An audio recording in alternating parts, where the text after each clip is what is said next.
नमस्कार, मैं सरला रावत शाह। आप देख रहे हैं पब्लिक एक्सप्रेस न्यूज। स्वागत है आप सभी का। दिल्ली से लेकर गुजरात और महाराष्ट्र तक पुलिस ने नायलॉन के मांझे, चाइनीज मांझे के खिलाफ मुहिम छेड़ी हुई है।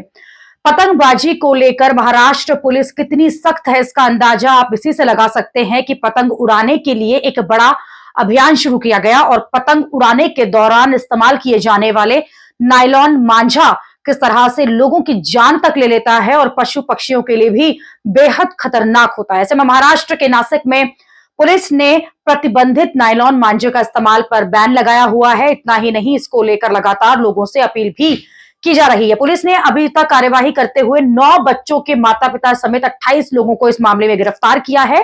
टाइम्स ऑफ इंडिया की रिपोर्ट के मुताबिक सोमवार को सभी 9 बच्चों के पिताओं को गिरफ्तार कर लिया गया और उन्हें न्यायिक हिरासत में भेज दिया गया और उनके बच्चों को छोड़ दिया गया। डीसीपी प्रशांत बच्चम ने कहा कि नायलॉन मांझा बैन है। माता पिता को पता होना चाहिए कि उनके बच्चे पतंग उड़ाने के लिए किस तरह के मांझे का इस्तेमाल कर रहे हैं। गिरफ्तार लोगों पर भारतीय न्याय संहिता की धारा 110 के अंतर्गत गैर इरादतन हत्या के प्रयास का आरोप लगाया गया है। शहर के पुलिस आयुक्त संदीप कार्निक ने नागरिकों से नायलॉन मांझा न खरीदने और न ही इस्तेमाल करने की अपील भी की। पिछले कुछ दिनों की अगर बात की जाए तो नासिक समेत पूरे महाराष्ट्र में इस तरह की घटनाएं बढ़ी हैं, जिनमें लोगों को, खासकर दुपहिया वाहन जो होते हैं, उनको मांझे के कारण गंभीर चोटें आई हैं। महाराष्ट्र ही नहीं, देश के अलग अलग राज्यों में पुलिस ने कानून का इस्तेमाल किया और जिसके तहत इस तरह के हादसों से बचा जा सके।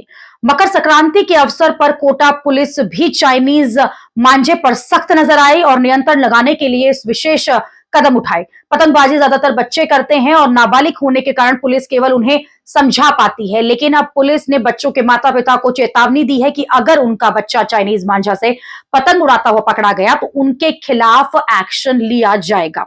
रेलवे ने भी इस और एक एडवाइजरी जारी की, जिसमें यह कहा गया कि ओवरहेड इक्विपमेंट के पास पतंगबाजी करना खतरनाक हो सकता है, क्योंकि वहां 25,000 वोल्ट का करंट प्रवाहित होता है। चाइनीज मांझा के कारण यदि पतंग इन तारों में फंस जाती है तो करंट के कारण पतंग उड़ाने वाले को गंभीर नुकसान हो सकता है।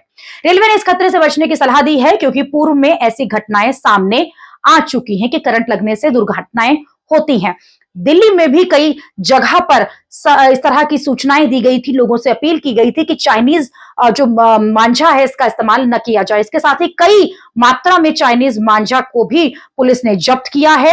लगातार दुकानदारों पर भी कार्यवाही की गई है, क्योंकि इसके जो परिणाम है वो बेहद घातक निकलते हैं। अभी के लिए इतना ही। अगली खबर में आपसे फिर होगी मुलाकात। देश और दुनिया की खबरों के लिए आप देखते रहिए, आप जुड़े रहिए पब्लिक एक्सप्रेस न्यूज के साथ। धन्यवाद।